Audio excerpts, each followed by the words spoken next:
함께 봉독하신 말씀 마가복음 2장 1절에서 5절 말씀 중심에서 그들의 믿음을 보시고 라는 제목으로 함께 말씀을 통해 은혜 나누기를 원합니다. 지난주에는 예수님의 일과라고 해서 한편에서는 시몬의 집이 아니겠나라고 살펴볼 수 있는데, 예수님이 계시다는 것을 알고 많은 사람들이 여러 각색 병든 자들을 데려왔고 예수님이 해질 즈음에 그 사람들을 다 만나주시고 어쩌면은 병을 고쳐주시는 그런 일들을 저녁 때 행하셨다라는 것을 보았습니다.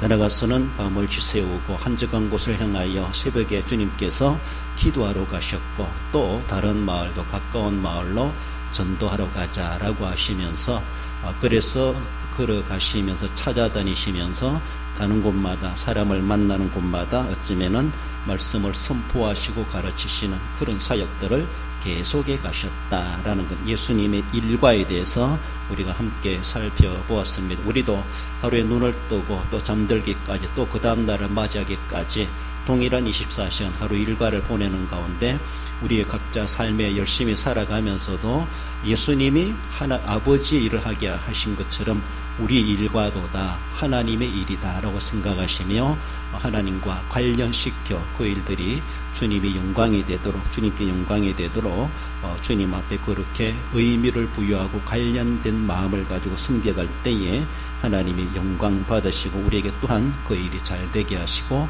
복을 주시리라 믿습니다. 우리 일과가 하나님이 기뻐하시는 그런 일과가 될 수 있도록 각자가 그렇게 힘써 가야 할 것입니다. 오늘은 중풍병자를 데려온 그 사람들의 믿음을 보시고 주님께서 그토록 감탄하시는 그런 모습을 말씀하고 있습니다. 사실 오늘 본문에서 예수님께서 우리에게 보여주시는 것은 중풍병자라도 단번에 고치시는 주님이시기보다 그 주님이 어떤 분이신가, 그 예수님에 대한 믿음, 그 사람들이 믿음을 주님 그토록 소중하게 또 귀하게 여기신다라는 것을 말씀합니다. 그래서 내게 어떤 기적이 일어나고 뭔가 일들이 해결되어지고 그것보다가도 그렇게 하실 수 있는 전능하신 하나님이시라는 것에 대해서 먼저 우리 마음속에 믿음이 새겨져야 되고, 내게 일이 일어나든 안 일어나든 여전히 우리 예수님은, 우리 하나님은 전능하신 하나님이시고 내게 구속의 주, 구원의 주 하나님이시다. 창조주 하나님, 구속의 주 하나님, 심판의 주 하나님, 늘 내 몸에, 내 인생에 어떤 일이 일어나든 안 일어나든, 내가 은혜의 삶을 살아가든 고난의 삶을 살아가든 하나님을 향한 절대 신앙, 절대 진리, 그것만큼은 우리는 결코 변할 수가 없습니다. 주님은 그것을 우리에게 기대하신다는 것이죠. 뭔가 내게 역사가 일어나니까 주님을 내가 믿어드리는 그 믿음, 주님 그런 믿음보다가도 일어나든 안 일어나든, 내가 잘 되든 못 되든 우리 하나님을 향하신 내 마음속에 일어나는 실제적인 변함없는 그 믿음을 주님은 그렇게 귀하게 여기시고 그 믿음을 우리 주님은 찾으신다라는 것을 생각해 봅니다. 문제는 믿음을 찾으시는 주님을 상고해 보는데 2절에 보면은 많은 사람이 모여서 문 앞까지도 들어설 자리가 없게 되었는데 예수께서 그들에게 도를 말씀하시더니, 예수님께서 예수님의 소문이 갈릴리 전역에 이미 소문다 났죠. 그리고 예수님의 그렇게 활동지를 할 수 있는 가버나움, 그렇죠? 가버나움 중심지, 더욱 그 가버나움에 있는 사람들은 더욱더 예수님에 대해서 더 그렇게 잘 알고 있었고, 예수님이 계시는 곳마다 찾아와가지고 정말로 그렇게 북새통을 이루는 그런 모습을 보여주고 있습니다. 예수님이 계신 집에 복잡하여 붐빌 정도로 그렇게 많은 사람들이 모여들었다라는 것을 말씀합니다. 예수님께서 그들에게 도를 말씀하시더니, 예수님이 도를 가르치시는 것은 서기관들이 가르친과 뭔가 달랐다라는 겁니다. 예수님이 뭔가 말을 잘 해가지고 유창하게 해가지고 달랐다라기보다 듣고 보니까 뭔가 서기관들이 가르치는 내용과 예수님이 가르치는 내용이 뭔가 같은 것 같기도 하고 다른 것 같기도 하고, 그러면서도 뭔가 새로운 것 같기도 하고, 이 백성들이 그렇게 아주 감탄하는 예수님의 깊이 있는 말씀을 가르침에 대해서 서기관들에게 듣지 못한 그런 내용들을 예수님은 말씀하시니까 그들은 은혜를 많이 받았다고 볼 수 있습니다. 딱 그렇게 좀 구분해서 말해 본다라면은 서기관들은 율법을 철저하게 지킴으로 우리가 의롭게 된다, 율법은 그렇죠. 율법이 우리에게 요구하는 것은 행위입니다. 철저하게 율법 조항대로 지켜야만이 된다고 하는 것이 율법이 요구입니다. 그러나 이 세상에 그 어느 누구도 율법을 완벽하게 지킬 사람 아무도 없고 율법을 통해서 의롭다 인정받을 사람은 아무도 없습니다. 우리 율법을 다 지킬 수도 없지만은 다 지킨다고 해서 하나님이 요구하시는 공의, 하나님의 공의에 만족할 자가 누구 있겠습니까? 어쩌면은 좀 부정적으로 보면은 하나님께서 우리에게 율법을 주시는 것은 너희 힘으로는 구원받을 수가 없다라는 것을 알도록 하기 위해서 율법을 주셨다, 이렇게도 말하기도 합니다. 율법의 조금 소극적인 그런 목적이라고 할 수가 있죠. 그러니까 너희들이 행함으로 구원받으려 하지 말고 전적으로 나를 의지해라, 하나님을 의지해야 된다, 이것을 깨우쳐 주시고자 하시는 율법에 주신 목적도 있다, 그렇게도 말을 하기도 합니다. 율법을 애시당초 지키지 못할 율법을 주셨다, 뭐 이렇게까지도 말씀하시기도 하는데, 아무튼 하나님께서는 그러나 이 백성들이, 이스라엘 백성들이 하나님 율법대로 얼마나 살려고 몸부림치는가, 그것을 하나님은 중심을 요구하셨던 것이죠. 그래서 서기관들은 율법 여러 가지 조항들, 그들이 613가지로 조각조각 내가지고 이렇게 해야 된다, 안식일은 이렇게 해야 된다, 뭐 이렇게 해야 된다, 온갖 조항들을 체크리스트 만들어가지고 그렇게 체크해 가면서 그게 딱 맞게 살아가야 된다. 영생을 요구하는 청년에게도 너가 계명에 뭐라고 기록되어 있느냐라고 하니까 뭐 네 부모를 공경하라, 살인하지 말라, 간음하지 말라, 내가 다 지켰습니다, 뭐 이렇게까지도 말하잖아요. 다 지킨 사람도 영성에 대한 자신감이 없었던 겁니다. 그렇습니다. 그렇게 율법적으로 서기관들은 율법을 잘 지켜야 된다, 이것을 강조점이었습니다. 그래서 잘 지킴으로 하나님 앞에 의롭다 칭함을 받는다, 이것이 서기관들의 가르침의 핵심 내용이라면은 예수님은 가르침이 달랐다는 겁니다.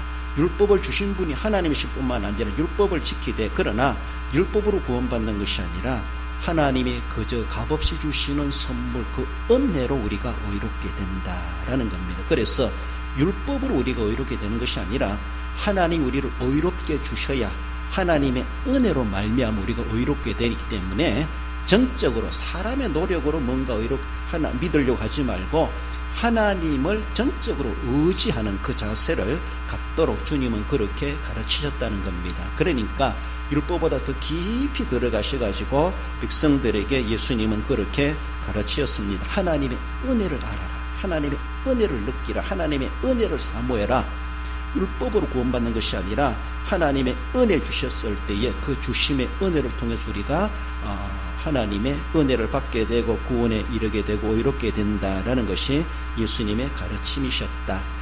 서기관들은 행위를 강조했다라면은 예수님은 하나님의 은혜를 강조했다, 이렇게 가르침에 대해서 그렇게 좀 구분해 볼 수가 있습니다. 그럼 많은 사람들이 예수님의 가르침에 대해서 얼마나 그게 마음에 담고 있었는지 모르지만은 그들은 사실 눈에 보이는 것, 병자가 고침을 받고 문제가 해결되고 이런 놀라운 가시적인 기적들을 많은 사람들은 그렇게 원했습니다. 그래서 많은 병자들을 데리고 왔고 또 그것을 구경하기 위해서라도 성한 사람들도 많이 북새통을 이루었던 것을 볼 수가 있죠. 예수님을 찾는 사람들이 과연 예수님이 어떤 분이신가를 인식하고 찾아오는지 예수님이 참 궁금했습니다. 나중에 가서도 예수님의 제자들에게 사람들이 나를 누구라 하더냐 이렇게 궁금해하셨던 것처럼 많은 사람들이 북새통을 이루는데 과연 저 사람들이 예수님 자신을 두고 어떤 분으로 어떤 존재로 알고 저렇게 찾아오는가? 예수님이 신적 지식으로 모를 일 없겠지만은 인간적인 모습으로 바라볼 때 예수님은 참 궁금한 마음을 가지고 있었습니다.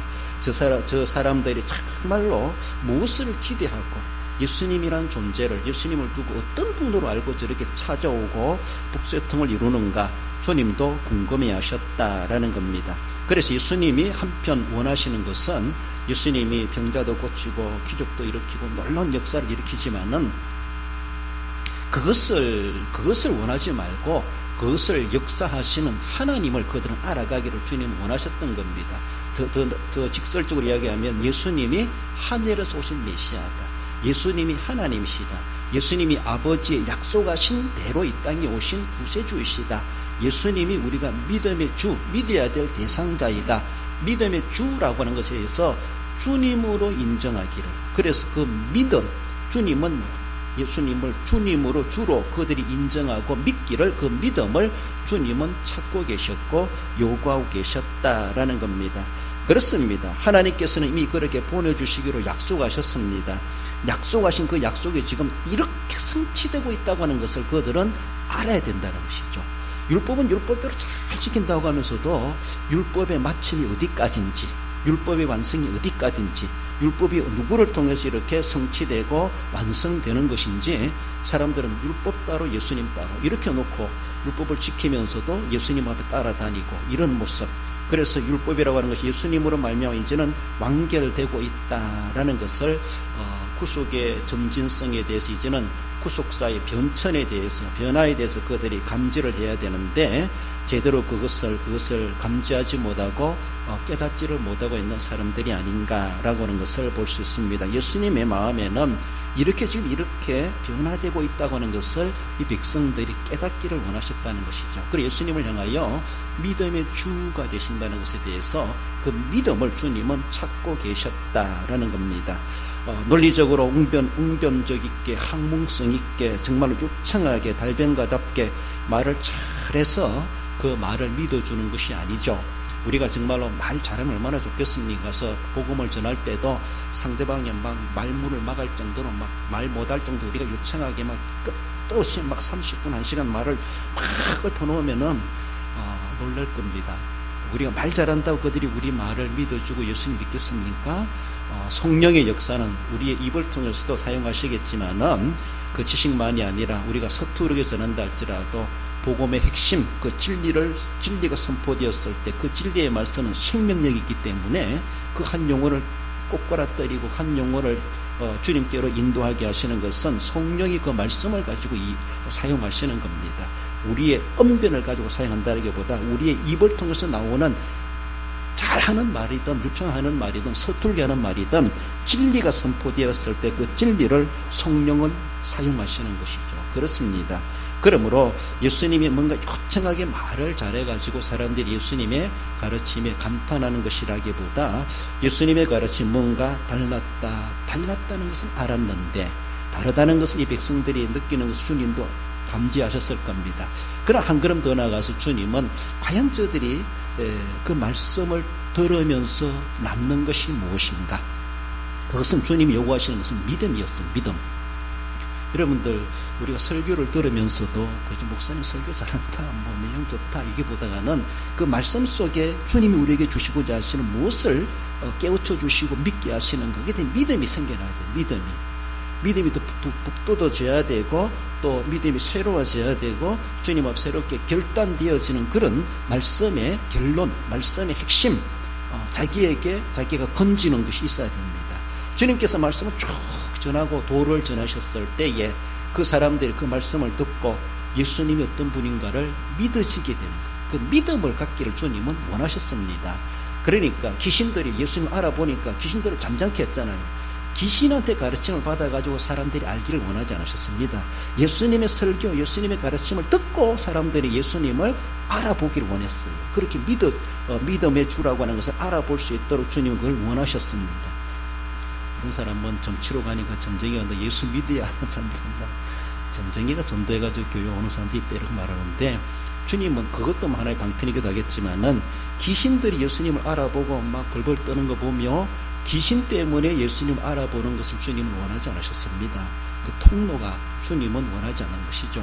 주님의 입을 통해서 선포되는 말씀을 들었을 때에 거기에 성령의 역사가 있게 되고 믿음이 생겨나게 되고 믿음이 북돋아지는 것이 주기를 주님은 원하셨던 것입니다. 그러니까 뭔가 눈으로 보고 사건이 일어나고 뭔가 일어나야지 그것이 내가 믿을 수 있다. 보고 믿는 거나 똑같고 주님은 그런 믿음을 주님은 그렇게 요구하지 않으십니다. 말씀을 들었을 때 과연 그 말씀 속에 우리에게 주시고자 하시는 것이 무엇인가?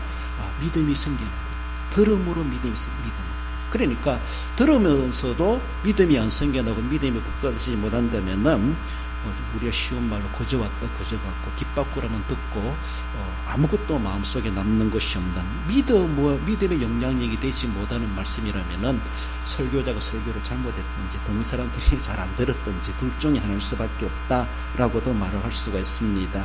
많은 사람들이 가시적으로 육체적으로 뭔가 드러나는 것을 요구하고 있습니다. 그것은 주님이 그토록 원하시는 것이 결코 아닙니다. 내 몸에 내 문제에 뭔가 좋은 일이 일어나지 않는다 할지라도 여전히 그렇다 할지라도 너는 그 믿음이 있느냐? 주님 그 믿음을 찾으신다라는 것입니다. 누가복음 8장 25절에서도 보면 제자들에게 이르시되 너희 믿음이 어디 있느냐? 이때는 이미 잘 알고 있는 것처럼 배를 타고 가다가 풍랑이는 호수 바다 위에서 제자들이 아우성치고 죽을 것만 같이 그렇게 했을 때 예수님이 깨어나셔가지고 너희 믿음이 어디 있느냐? 풍랑이 인다고 믿음 없나? 내가 잠을 잔다고 너희들 믿음이 없나? 주님은 우리에게 말씀하시는 겁니다. 자연, 풍랑이 일든지 바람이 불든지 그래도 너 믿음은 거기서도 있어야 된다. 네 신체적인 질병이 있든지 환난이 있든지 사건 사고를 경험하든지 어떤 고통의 자리에 섰다 할지라도 주님은 그때도 우리에게 물으시는 것은 내 믿음이 어디 있느냐? 아프다고 너 믿음 없는 것이냐? 주님은 계속해서 우리에게 믿음을 찾으십니다. 뭔가 고침을 받고 나아져야 되고 형통해야 믿는 거는 세례 안 받는 사람도 믿을 수 있다고 볼 수 있습니다. 그렇지 않습니까? 그러나 진짜 주님이 찾으시는 그 믿음을 내가 그 믿음을 갖고 있는가? 영적인 육적인 그런 모습, 내 정신이든 내 심리적인 그런 모습 속에서 어떤 가운데서든지 간에 주님은 어떤 상황과 상관없이 주님은 우리에게 믿음을 찾으신다는 겁니다. 그 믿음 찾으실 때 믿음이 없으면 사실은 다른 가지고 있는 믿음은 가식이라 할 수가 있고 위선이라 할 수 있고 거짓이라 할 수도 있다라고 말할 수 있습니다. 그러니까 우리가 당면한 상황이 어떠하든지 정말로 못 믿을 상황 가운데 있다 할지라도 하나님 그렇게 원망스러운 상황이 있다 할지라도 우리가 인간이다 보니까 감정을 가지고 있는 존재이다 보니까 잘 안 되니까 때로는 불평도 하고 불만도 하고 막 욕도 하기도 하고 하나님 원망하는 소리도 하겠지만은 그러면서도 여전히 그래도 나의 주님이십니다. 나의 하나님이십니다. 내가 찬송드릴 나의 힘이 되신 여호와이십니다. 이 고백, 이 신앙 주님은 그 믿음을 우리에게 요구하신다는 겁니다. 뭔가 깔끔하게 해결되고 뭔가 성통해야만이 믿는 그 믿음은 그런 믿음 주님은 우리에게 요구하시기보다는 어떤 상황 가운데서도 우리 주님은 나를 위해 십자가에 달려 돌아가신 나의 구속의 주이십니다. 그 한 가지만 생각해도 오늘의 당면한 상황이 없다든지 그 상황 때문에 구속의 주마저도 망가게버리고 없어지는 그런 게 아니라는 것이죠. 그러니까 세상에 다른 거 다 안 되고 망하고 한다 할지라도 여전히 나를 위해 십자가 달리신 주님, 여전히 나의 주님이십니다. 나의 구속의 주이십니다. 이것만큼은 우리는 간직해야 되고 이것만큼 우리는 사라지지 말아야 된다는 것이죠. 다 망한다 할지라도 그 구속의 믿음만큼은 우리는 망하지 말아야 되고 상실하지 말아야 된다. 주님은 그 믿음을 우리에게 찾으시고 그 믿음을 그래서 오늘 보면 그들의 믿음을 보시고 그 믿음을 주님은 그토록 비중 있게 여기시고 가치 있게 여기시고 의미 있게 여기시는 우리 주님. 그래서 우리는 그 믿음이 어디 있느냐 물으셨을 때에 주님 그래도 나 이 믿음만은 가지고 있습니다. 주님 앞에 보여드릴 수 있어야 할 것입니다. 나아가서 네 사람의 믿음을 살펴봅니다. 3절에 보면 사람들이 한 중풍병자를 네 사람에게 메어가지고 예수께로 올세. 사람들에게 참된 믿음을 찾으시는 예수님은 어쩌면은 믿음에 대한 갈증을 느끼신 우리 주님이라고 볼 수가 있습니다. 많은 사람들이 불색통을 이루는데도 과연 예수님이 그들을 바라보시면서 그들 속에서 발견되어지는 믿음을 주님은 만족하지 않고 계셨다고 볼 수 있습니다. 주님은 정말 누가 참 믿음의 사람이 있을까? 소수에 있는이랄지라도 주님 그런 믿음을 가진 자가 누굴까? 수많은 사람들 가운데 모여 있음에도 불구하고 주님은 주님이 찾으시는 믿음의 사람이 별로 없었다라고 볼 수가 있고 주님은 그 참된 믿음을 가진 사람을 찾는데 갈급해하고 계셨던 우리 주님. 그러던 차에 어떤 일이 생겼는가 하면은 오늘 본문의 사건이 발생하고 있었다는 것이죠. 그런 차에 주님이 기뻐하실 만한 일이 생겼는데 네 사람이 한 중풍병자를 메고 예수님께로 데려왔다. 그러나 예수님께 나아갈 수 없어가지고 그들이 정말 비상조치로 지붕을 뜯고 구멍을 내서 예수님께 달아내렸다. 4절에 보면 그 계신 곳에 지붕을 뜯어 구멍을 내고 중풍병자가 누운 상을 달아내리니, 우리나라 지붕처럼 그런 건 아닌 것 같아요. 쉽게 뜯고 또 메꾸고 할 만한 그런 지붕이 아닌가라고도 볼 수 있습니다. 아무튼 그런 집들, 우리가 동남아 가면 그저 원두막 지놓고 사는 것처럼 그런 것인지 잘 모르겠습니다만은 올라갈 수도 있고 뜯을 수도 있고 메꿀 수도 있는 그런 지붕이 아닌가라고 볼 수 있습니다. 아무튼 지붕을 뜯어 구멍을 내고 중풍병자가 누운 상을 예수님 앞에 달아내렸다. 그렇게 말씀하고 있습니다. 병든 친구를 위하는 4명의 친구, 병든 자를 위하는 그 병든 자의 친구를 할 수 있죠.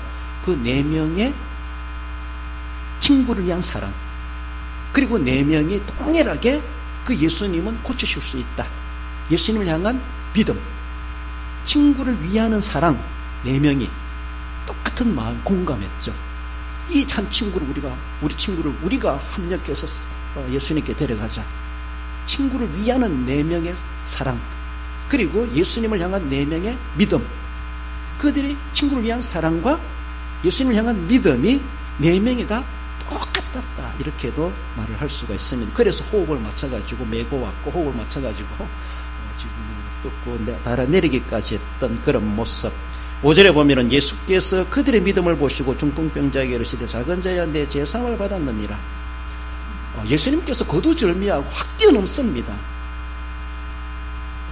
네가 낫기를 원하느냐 이렇게도 물으실 수가 있고, 이게 무슨 일이냐라고 말씀하실 수가 있고, 그 누워있는 중풍병자에게 믿음을 확인하는 절차도 있지 않습니까? 예수님이 병 고치는 그런 과정에서 보면 그렇잖아요.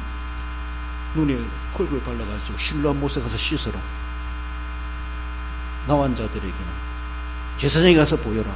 이렇게 해도 그 과정이 있습니다. 과정이 있는데 예수님께서는 얼마나 급했는지 막 다 뛰어넘고 바로 제사함을 이야기해요. 제사함을 예수님이 얼마나 성질이 급했는지, 이만큼 예수님은 그 믿음에 대해서 갈급하고 있었다는 겁니다. 사람들에게 예수님을 향한 그 믿음, 그러니까 점검할 것도 없어요. 이미 그들의 행동을 보시면서 주님은 그들의 믿음을 받아들였습니다. 그들의 믿음을 인정해 주셨어요. 본인 믿음도 아니에요. 4명의 믿음을 보시면서 이미 본인 믿음도 이미 다 주님이 신적 지식으로 다 아시겠지만은 확인할 것도 없이 절차도 없습니다. 어쩌면은 모든 것을 다 뛰어넘고 거두절미하고 바로 죄의 문제를 주님은 다뤄주시는 거예요. 다른 데서 보면은 죄의 문제는 조금 뒤에 해주시기도 합니다. 10명의 문둥이자 중에 한 사람이 돌아왔을 때 돌아온 사람에게 그걸 은혜를 베푸지 않습니까? 네가 구원을 받았느니 이렇게 말씀하시기도 하는데, 이 여기에서는 주님이 다른 절차를 다 생략해버리고 바로 그만 제사함을 받았느니라, 이렇게까지 성질 급하게 주님이 그렇게 선언하신 것을 볼 수가 있습니다. 4명의 그 믿음에 대해서 이미 점검할 필요도 없다는 겁니다. 그만큼 주님은 그들의 행동만 바라보시면서 벌써 주님이 그토록 갈증을 느꼈던, 주님이 찾고 싶은 믿음의 사람들이 나타났다는 것이죠.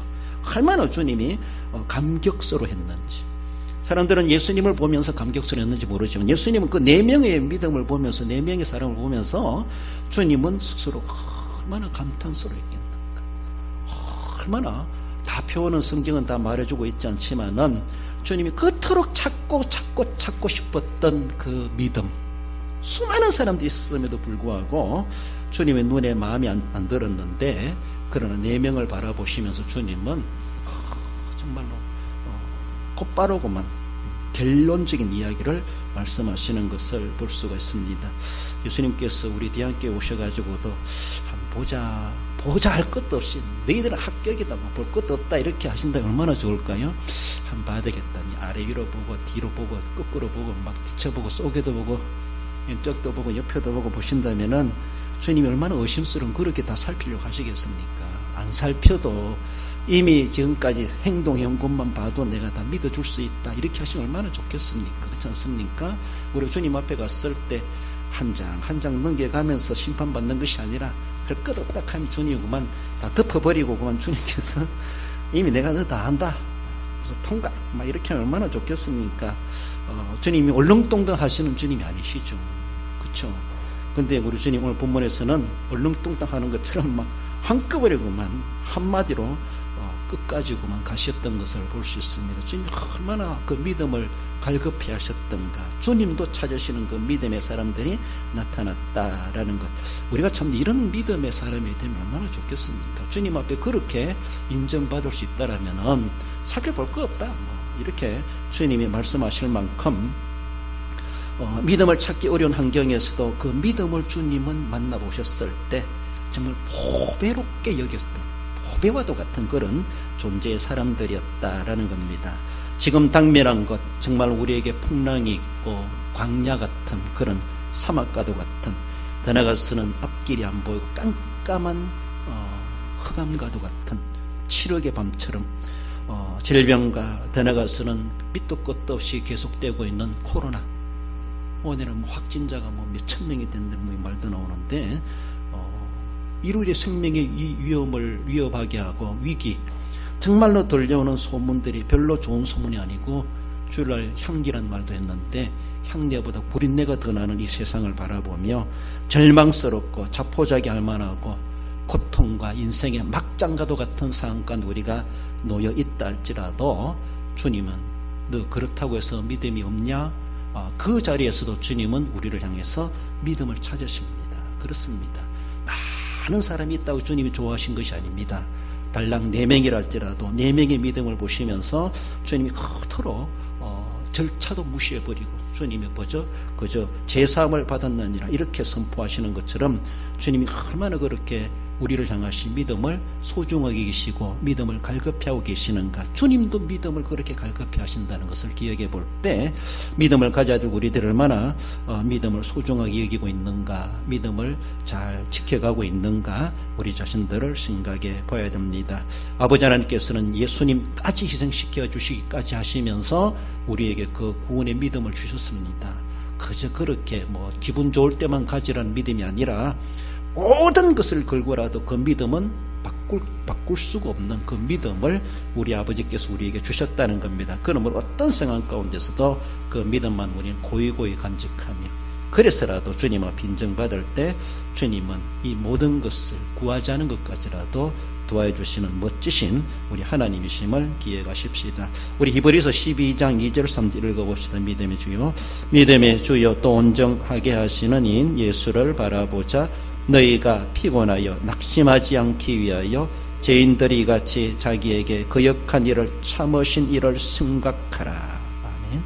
바라보자, 생각하라 말씀하고 있습니다. 늘 우리는 믿음의 주님이신 예수님을 늘 영적인 눈으로 바라보시고 늘 기억하라, 생각하라, 창조자를 기억하라 말씀하시는 것처럼 늘 주님을 바라보시고 기억하시고 생각하시고 묵상하시고 주님 때문에 그래도 살만하다, 그래도 감사하다, 그래도 찬송한다 이런 마음 가지시고 우리 주님께서 그렇게 행하신 그 모든 은혜들을 늘 되새겨 가시면서 어려운 상황들을 극복해내시고 믿음으로 승리해가는 우리의 모습들이 되어야 할 것입니다.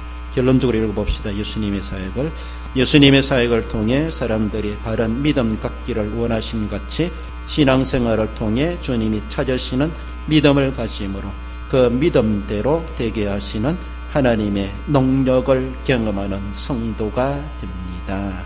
이런 성도 여러분들 되시기를 주님의 이름으로 축원드립니다. 기도하십시다. 주님은 그토록 믿음을 찾고 계십니다.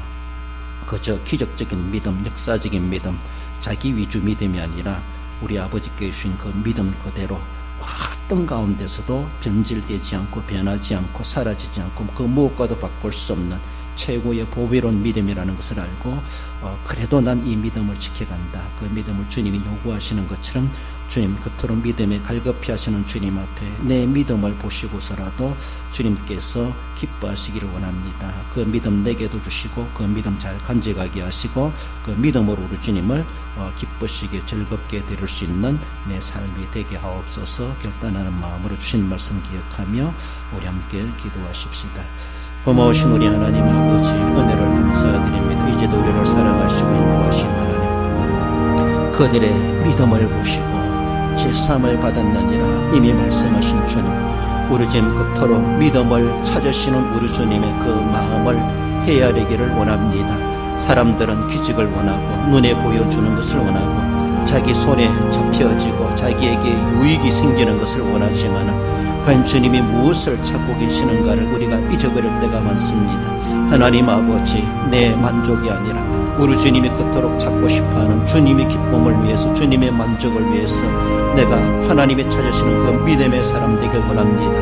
오 우리 하나님 아버지, 믿음을 소중히 여기시고 믿음의 사람 되길 원하시고 믿음의 삶을 살아가기를 원하시는 우리 하나님 아버지, 주님이 그토록 소중히 계시고 그토록 귀하게 계시고 그토록 찾으시는 믿음이 있게 하시고 믿음의 사람 되게 하셔서 하나님을 기쁘시게 하며 하나님의 나라에 참으로 서임밖에 부족하지 않도록 인도해 주시고 믿음이 없이는 하나님을 기쁘시게 할 수 없다는 것을 알게 하셨사오니 믿음이 믿음을 더해 주시기로 나오며 예수님의 이름으로 기도 올리옵나이다. 아멘. 우리 하나님께서 우리에게 기쁨을 주시고 우리에게 소망을 주셨다는 사실을 늘 기억하시면서 진정코 하나님의 나라를 위해서 향기로운 삶을 살아가고 또 하나님이 기뻐하시는 그런 우리 나라와 또한 우리의 삶이 되길 위해서 기도하시고 또 복주신 교회라는 것을 우리는 기억하십시다.